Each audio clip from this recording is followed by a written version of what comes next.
الحمد لله رب العالمين والعاقبة للمتقين والصلاة والسلام على أشرف الأنبياء والمرسلين. أعوذ بالله من الشيطان الرجيم. بسم الله الرحمن الرحيم. طاسيم ميم تلك آيات الكتاب المبين. تلک یہ آیات ہیں الکتاب المبین واضح کتاب کی. نتلو ہم پڑھتے ہیں علیک آپ پر من نبئی کچھ خبریں. من تبعیض کے لیے ہے تو اس لیے کچھ بعض ہم ترجمہ کر رہے ہیں، اور نبا خبر کو کہتے ہیں ایسی خبر جو اہم ہو اور شان والی ہو. نتلو ہم پڑھتے ہیں علیک آپ پر من نبأ موسیٰ علیہ السلام کی کچھ خبریں، وفرعون اور فرعون ظالم کی، بالحق کی حق کے ساتھ، لقوم یؤمنون ان لوگوں کے لیے جو ایمان رکھتے ہیں. سورۃ القصص مکی صورت ہے، 88 آیات اور 9 رکوع پر مشتمل ہے. قرآن کریم کی کئی صورتوں کے شروع میں اللہ رب العالمین نے حروف مقطعات کو ذکر کیا ہے. ان میں سے ایک سورۃ القصص بھی ہے. ان حروف کو حروف مقطعات اس لیے کہتے ہیں کیونکہ یہ حروف الگ الگ کر کے پڑھے جاتے ہیں. جیسے اب پڑھتے ہم تل کا، یہ ملا کر پڑھا گیا ہے، اور طا سین میم اس کو الگ الگ کر کے ہم نے پڑھا ہے. ان کا معنی اس اعتبار سے تو بالکل واضح ہے، صاف ہے کہ یہ حروف تہجی ہیں. یہ حروف تہجی ہیں، اس اعتبار سے ان کا معنی صاف ہے کہ کبھی آپ سے کوئی پوچھے کہ جو حروف تہجی میں سے طا ہے، آپ کہیں گے جی ہے، سین ہے آپ کہیں گے ہے، میم ہے آپ کہیں گے ہے. تو یعنی حروف تہجی میں ہونے کے اعتبار سے تو یہ بالکل صاف ہیں، واضح ہیں. اور اسی وجہ سے یہ نہیں کہا جا سکتا کہ قرآن کریم کے اندر کچھ ایسے الفاظ بھی موجود ہیں جن کا کوئی بھی معنی نہیں ہے. یہ بات درست نہیں ہے. اب سوال یہ پیدا ہوتا ہے کہ اللہ رب العالمین نے سورتوں کے شروع میں ان حروف کو کیوں ذکر کیا ہے؟ قرآن کریم کے اندر یا پھر صحیح حدیث مبارکہ میں رسول مکرم علیہ السلام سے اور صحابہ کرام رضوان اللہ علیہ مجمعین سے صحیح سند کے ساتھ اس کے متعلق کوئی بھی بات منقول نہیں ہے. جہاں تک اس قول کا تعلق ہے جو امام قرطبی رحمہ اللہ نے خلفائے اربعہ اور سیدنا عبداللہ بن مسعود رضی اللہ تعالی عنہم سے نقل کیا ہے کہ یہ حروف سر الہی ہیں جس کو اللہ رب العالمین کے سوا کوئی نہیں جانتا، اس کی سند امام قرطبی رحمہ اللہ نے نقل نہیں کی. اور اسی طرح بعض تابعین نے اور عبداللہ بن عباس رضی اللہ تعالیٰ عنہما سے بھی اس کی تعویل کے اندر مختلف اقوال منقول ہیں، لیکن وہ بھی صحیح سند سے کوئی بھی ثابت نہیں ہے. اور بعض علماء نے تفسیر کے اندر اپنی طرف سے کچھ نکات بیان کرنے کی کوشش کی ہیں، لیکن اس کو بھی ہم فنی کاوش تو کہہ سکتے ہیں، لیکن حقیقی معنی کے اعتبار سے، حقیقی ترجمے کے اعتبار سے اس کا کوئی بھی تعلق نہیں ہے. پھر سوال وہیں پر بات رہ جاتی ہے کہ آخر پھر اللہ رب العالمین نے یہ کیوں ذکر کیا ہے؟ یہ بات اب قرینے سے ہمیں معلوم ہوتی ہے. جہاں پر بھی حروف مقطعات آئے ہیں ان کے بعد قرآن کریم کا اللہ رب العالمین نے ذکر کیا ہے کہ اگر دنیا کے لوگوں تمہیں قرآن کریم کے منزل من اللہ ہونے کے بارے میں کسی بھی قسم کا کوئی شک ہے، کوئی بھی شبہ ہے، کوئی بھی اعتراض ہے کہ یہ اللہ رب العالمین کی طرف سے نازل نہیں ہوا، اس کو رسول مکرم صلی اللہ علیہ وآلہ وسلم نے خود اپنی جانب سے گھڑ لیا ہے یا آپ کو دنیا کے کسی بھی انسان نے بنا کر آپ کو یہ پڑھا دیا ہے اور آپ اس سے سیکھ کر آپ نے یہ آگے پہنچا دیا ہے ہم تک؟ اگر یہ بات ہے تو آپ کے پاس حروف تہجی موجود ہیں، آپ بھی ان حروف کو جوڑ کر اس طرح کا کلام بنا کر لا کر دکھائیں۔ کہیں پر بھی آج تک کوئی بھی اس قرآن کریم کے مقابلے میں نہیں لا سکا اور نہ ہی لا سکتا ہے، کیونکہ اللہ رب العالمین نے چیلنج دیا پورا قرآن لے کر آؤ، نہیں لا سکے۔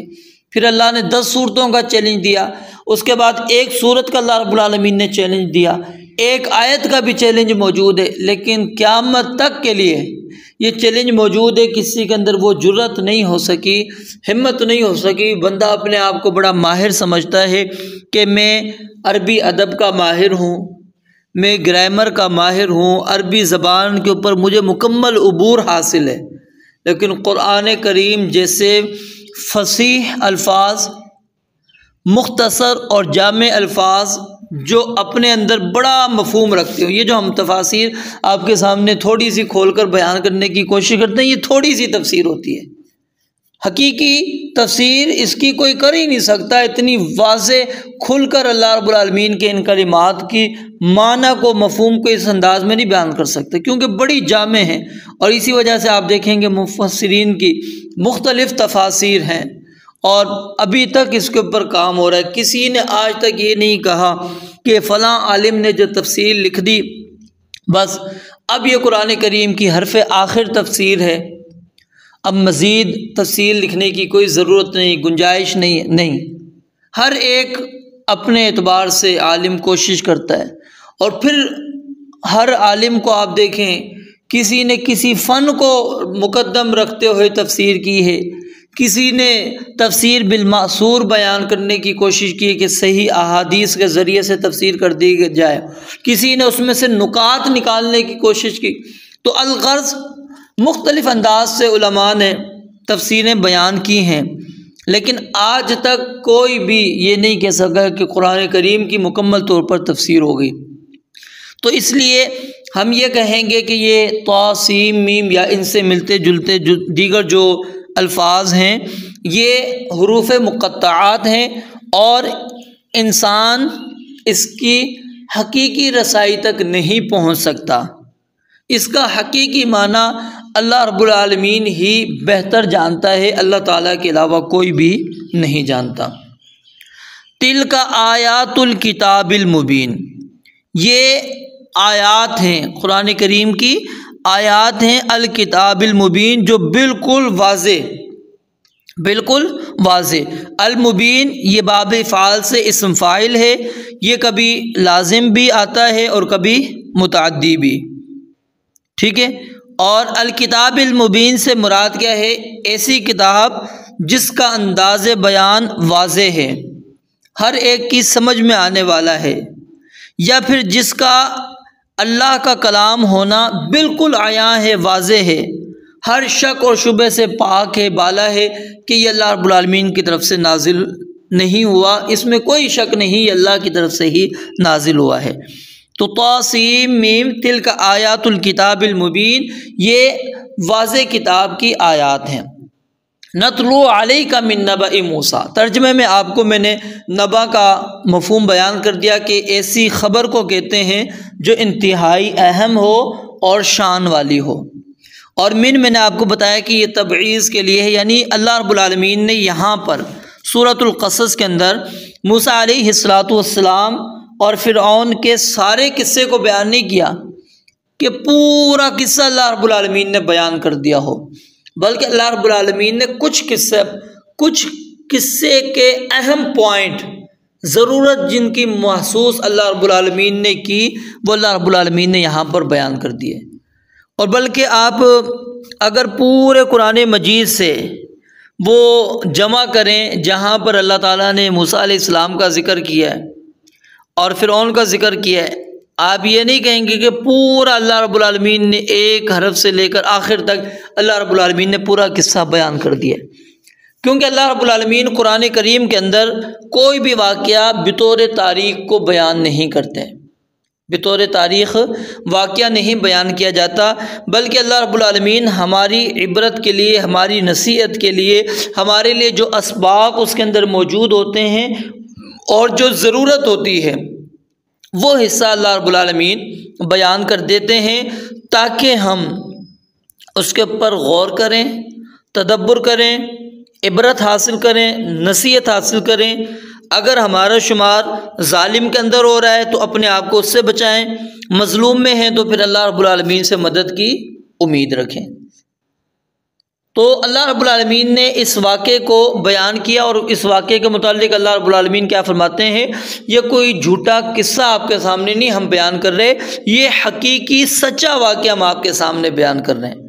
اب موسیٰ علیہ السلام اور فرعون کا جو تذکرہ موجود ہے وہ آگے سورۃ النازعات کے اندر بھی آئے گا، هل اتاک حدیث موسیٰ، پھر سورہ زاریات ہے، سورہ دخان ہے، سورہ زخرف ہے، سورہ مومن ہے، سورہ عنکبوت کے اندر آئے گا، پیچھے آپ نے سورہ نمل میں پڑھ لیا، سورہ شعراء کے اندر پڑھا، سورۃ المؤمنون کے اندر آپ نے پڑھا، طٰہٰ کے اندر پڑھا، سورہ مریم کے اندر، سورہ بنی اسرائیل میں، سورہ ہود، سورہ یونس، سورہ اعراف، سورہ بقرہ، ان صورتوں کے اندر آپ نے سیدنا موسیٰ علیہ السلام اور فرعون اور بنی اسرائیل، قوم فرعون، ان کا اللہ رب العالمین نے وہاں پر کئی تفاصیل اس کی بیان کی ہیں مختلف مقامات پر۔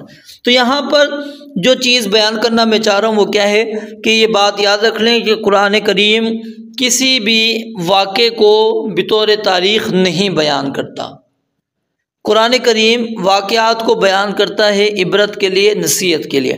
تو اس لیے اللہ رب العالمین نے فرمایا کہ نتلو علیک من نبأ موسیٰ، کہ ہم آپ پر کچھ خبریں موسیٰ اور فرعون کی پڑھ کے سنا رہے ہیں، اور یہ الفاظ کہنے کا مقصد یہ تھا تاکہ شوق دلایا جائے، انتہائی توجہ کے ساتھ انسان سنے۔ یعنی انسان کی یہ فطرت ہے کہ وہ قصے کہانی کو بڑی اچھے انداز کے اندر سننے کی کوشش کرتا ہے، انتہائی توجہ سے سنتا ہے۔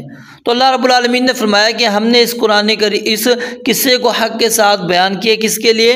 لقوم یؤمنون، ایمان والی قوم کے لیے۔ اب پیچھے آپ نے پڑھا تھا ذالک الکتاب لا ریب فیہ ھدی للمتقین، کہ ہم نے اس قرآن کریم کو نازل کیا جس کے اندر کوئی شک نہیں، اور یہ قرآن کریم ہدایت ہے متقین کے لیے۔ اسی طرح اللہ رب العالمین فرماتے ہیں ھدی للناس، قرآن کریم ہدایت ہے لوگوں کے لیے، یعنی ھدی للمتقین کے اندر یہ بات بیان کی تھی آپ کے سامنے میں نے کہ اصل جو ہدایت کو قبول کرتے ہیں وہ کون لوگ ہیں؟ متقین۔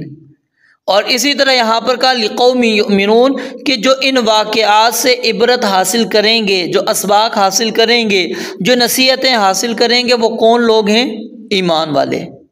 حالانکہ عبرت زیادہ حاصل کرنی چاہیے کافروں کو، عبرت حاصل کرنی چاہیے اللہ رب العالمین کے نافرمانوں کو، لیکن اللہ رب العالمین فرماتے ہیں وہ ان سے عبرتیں نہیں حاصل کریں گے، بلکہ عبرت کون حاصل کرے گا؟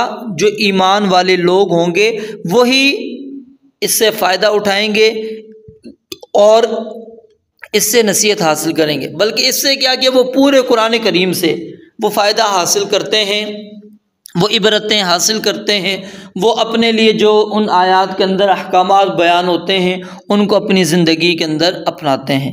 اور دوسرا لقوم یؤمنون، اللہ رب العالمین نے اس لیے بھی کہا تاکہ مسلمان اپنے حال کو قیاس کر لیں ظالموں کے مقابلے میں، کیونکہ اس قصے میں اللہ رب العالمین نے مسلمانوں کو یہ بات بتلائی ہے کہ فرعون سے بڑھ کر کوئی بھی ظالم نہیں ہو سکتا، اور بنی اسرائیل سے بڑھ کر کوئی بھی مظلوم نہیں ہو سکتا۔ تو جس طرح اللہ تعالیٰ نے سیدنا موسیٰ علیہ السلام کے ذریعے سے بنی اسرائیل کو کمزور ہونے کے باوجود فرعون کے مقابلے میں کامیاب کیا، تو اسی طرح اللہ رب العالمین مسلمان جو مکہ کے اندر موجود ہیں، کمزور ہیں، مغلوب ہیں، یا دنیا کے کسی بھی خطے کے اندر مسلمان مجبور ہیں، مظلوم ہیں، ان کو مایوس نہیں ہونا چاہیے۔ اللہ رب العالمین ضرور ان کی مدد بھی کرے گا اور ان کو دشمنوں سے نجات بھی دلائے گا اور ان کے دشمنوں کو نیست و نابود کرے گا، جس طرح کہ اللہ رب العالمین نے بنی اسرائیل کو وہ آگے تفصیل آئے گی کہ کس طرح وہ ظلم کرتا تھا فرعون ان کے اوپر، اور اللہ تعالیٰ نے کس طرح ان کو نجات دلائی، اور کس طرح اللہ رب العالمین نے فرعون کو اور اس کے پورے لاؤ لشکر کو اللہ رب العالمین نے اسی پانی کے اندر غرق کر دیا۔